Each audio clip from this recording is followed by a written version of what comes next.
71 килограммга чейинки салмактагы беттештер жана ушул Бектурсун Айдошев менен Санжарбек Сапарбек уулунун ортосундагы кармаштар. Санжарбек Сапарбек уулу тууралуу айта турган болсок, 22 жашта, боюнун узундугу 177 сантиметр, эрежеси эруш боюнча Кыргызстандын чемпиону аткан, профессионалдык рингде буга чейин беттеш өткөргөн эмес. Ал Асан Сапахоновдун кол астында Пригород спорттук клубунун да машыгып келет. Ал эми Бектурсун Айдошев тууралуу айта турган болсок, ал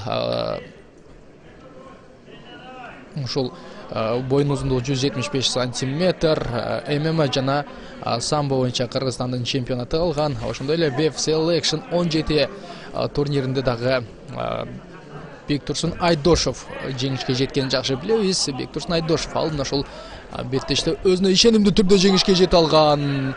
Азырынча Бектурсун Айдошев мынтип каршылашын толугу менен өз көзөмөлүнө алууга да умтулат. Жана кубаттуу соккулар менен Бектурсун Айдошев сокку артынан сокку жолдоп жаткандагы көрүүдөбүз. Айтор ал Лига ушул спорт клубунда Шола Аманбаев жана Өмүрбек Бапыевдин кол алдына машыгып келген Бектурсун Айдошев.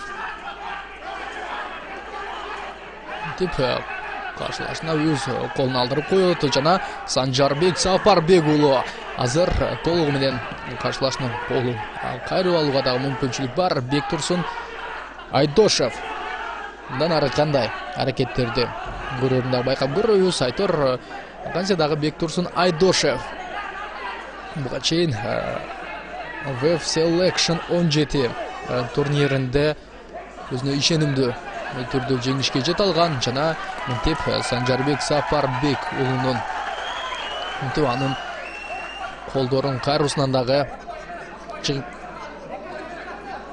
кете алды.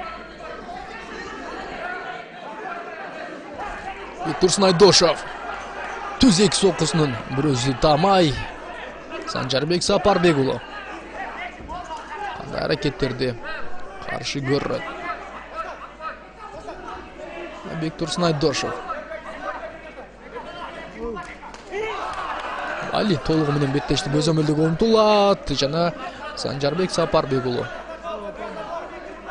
ушундай айланып тебүүдө бир аз кылдаттык менен аракеттерди көрүш керек. Караңыздарчы, ошол түз атаандашынын кирип келесин тосуп алууда Бектурсун Айдошев чындыгында эле өзүнүн мыктылыгын көрсөтөт. Кайрадан узун соккулар бар жана албетте ушул жолдонгон ар бир свинг бул эми узун кросстор, свингтер Бектурсун Айдошевдин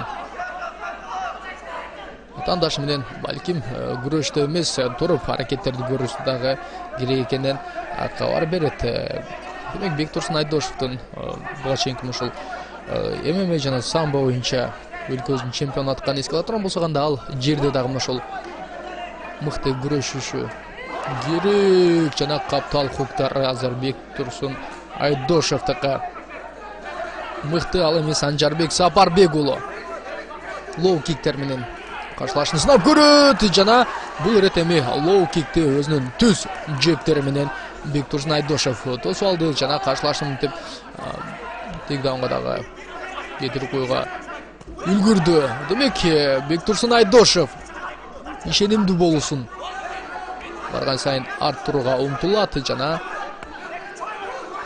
мынтип кубаттуу соккуларды байма-бай жолдой алабы? Жок, кайрадан Санжарбек Сапарбек уулу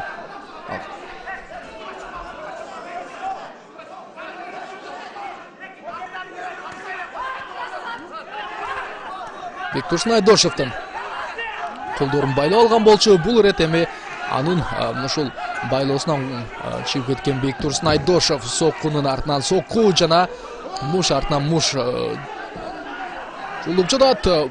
Муунтууга дагы толук мүмкүнчүлүк бар. Санжарбек Сапарбек уулу Бектурсун Айдошевдин бутун ошол кайрууга умтулган, бирок өтө бир ыңгайсыз абал азырынча Санжарбек Сапарбек уулунун. Ал эми Бектурсун Айдошев мынтип көзүнүн бөксөгөнүнө биринчи раундтун ошол соңку мүнөттөрүндө дагы жетет жана бул жерде анын ошол бирге машыкканы айтор чогуу машыгууларын өткөргөн. Спортчу жигити дагы аракетин көрөт жана Бектурсун Айдошев азыр өзүнүн жеңишин дагы өзгөчө белгилөөгө умтулат. Демек биз Бектурсун Айдошевдун профессионалдык рингдеги 3-чү беттешин көрдүк жана анда дагы ал жеңишке жетти. Азырынча бир дам ушул жеңилүү ызасын тата элек Бектурсун Айдошев